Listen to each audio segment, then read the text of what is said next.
or seen us through social media, you've probably seen this 4-year-old boy, my son, who is pretty exceptional within his skills for his age, and is able to knock down a lot of shots, dribbles really well, and does some things pretty impressive. And a lot of people ask me, well, what do you do? How do you train him? What is it that you really are doing with him daily that's helping him be what he is? And look, first of all, this is not a video for me to brag. This is actually something where I want to use him as an example to help others learn. And I'll probably slice some clips so you can see what I'm talking about here. But I want to give you some keys that, number one, can help you build players at that level or even older, because some of the things still apply even to older kids all the way up to high school. And things that are working for me, things that I do, know firsthand that I really don't push him. I really don't make him, oh, you have to train every day, you make sure you do these drills and everything like that. And you'll understand more as we go through the board here. But understand, that's the key, number one, is you got to know them. You got to understand kids, and you got to understand at their age. And, they don't want to be pushed. Some do, don't get me wrong, but typical, they don't want to be pushed. They don't want to have to work hard. They want to enjoy it. They want to have fun. They want to play. That's the number one key, is they want to play. So how can you create a playing environment even when you're trying to maybe get repetition out in the skill? So the first thing that I thought was very important, what I did with Tim, and this is something, again, I apply through all ages, is I make them fall in love with the game. I put the game in front of them everywhere you can. If you read any kinesiology book, any motor development book, it tells you it's about affordance and biology. That's what helps humans develop. Affordances and biology, meaning biology in their genes, things like that. My son will probably be pretty tall. I'm tall, right? Both him and myself and his mother, my wife, were athletes, so they're probably going to be athletic. But the affordances, what opportunities do you allow them? Now, again, I know it's a little uncommon with mine. I mean, he gets the chance to be in the gym every day, but it's the things I'm showing him. I've brought Danny Green into camp. I've brought Sophia Young into camp, Becky Hammond, Kawhi Leonard, and that's for the affordances of the Spartan players, but that's also for him as well. And you look at it now, his favorite player is Danny Green. I wonder why. Okay, so make them fall in love. Show them the game in ways that they wouldn't go find it themselves. And that's key, okay? And that's, again, through those experiences. Give them ways, give them opportunities. Have a hoop. Look at this. This is the first hoop he ever had. When he outgrew that one, now we have this one. And then, then now he's on the hoop at the school, and he started with the lower one, and now he's on the bigger one. But give them the opportunity, put a ball in their hands. Maybe it doesn't even have to be just basketball first, but put a ball in their hands. Give them the experience, give them the opportunities. Put them in places where other kids are doing that too, whether it is a team or a camp or whatever it may be, or even just some friends getting together. But put them in places where they can explore. Kids love to explore at those ages, okay? And then make it exciting. Man, I used to run around here like a fool in this house and a maniac every time he makes a shot, and I still do. Why? Because that excitement is contagious. It's something that we use with all level players, even college level players. You make the workouts exciting and have energy and passion, and then they want to be involved. And I already kind of hit on this over here, but when I talk about experience, but find peers.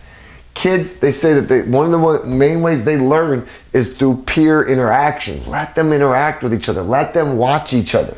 I remember even when Tim was 2, he would sit there and watch drills I did with other kids or other players or teams. And then when he wanted to play on his own, he would recreate that without any encouragement from me or any kind of probing from me. It would be all him because he watched it, he interacted with it, and that's what he wanted to do. Okay? Film them. Now, okay, don't think I'm going overboard here. I'm not talking about film them so you can study. Film them and let them watch it. Kids are enthralled with watching themselves. Even at the older level, even pros love watching themselves. So film it, whether it be on your phone or whatever, and let them watch it. And watch how their eyes light up when they watch it. And then watch how they get hungry to do it some more. Absolutely reward them. I heard the story one time of a coach's son. The coach would tell his son to go out in the driveway and they'd work out.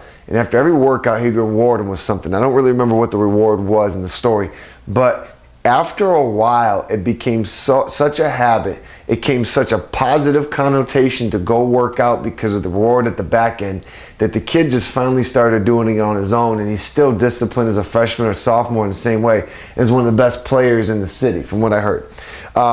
So with that being said, reward. Remember, positive reward does a lot, and then that positive connotation, that connection that players have with working out or training, when you can start, calling it that to the younger player, it really brings something to it. Okay?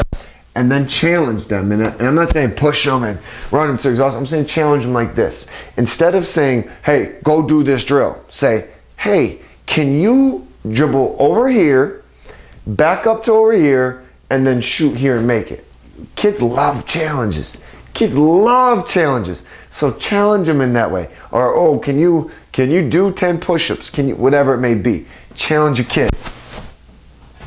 And then, I kind of I've left one out here, but I guess I'll touch on it here.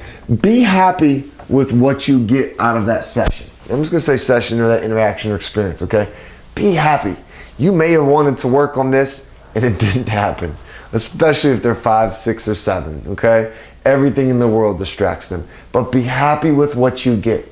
Understand that maybe sometimes it's not skills you're getting. Maybe you're working on motor development. Maybe you were able to do something where at least you got them to get out and run a lot, right? Or you got them to work on a little bit of balance by challenging them with something.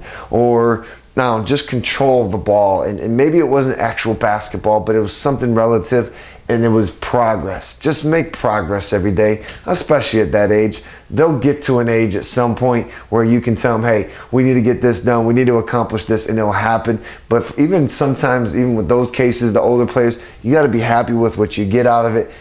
Understand that you made progress and just keep moving, and just make the time enjoyment. Make sure it's fun for you just as much as it's fun for them. They'll see your passion, they'll see your enjoyment, and it'll be contagious, and they'll love it. Me and Tim, one of the things that we love to do together, and I'm speaking from both sides, is we love to work out together. It's something that's become a connection for us and enjoyment that's very fulfilling for the both of us together. So, I hope this helps. I hope, whether you're a coach or even a parent watching this, or whatever it may be, you're a player, you got a younger sibling you're trying to help.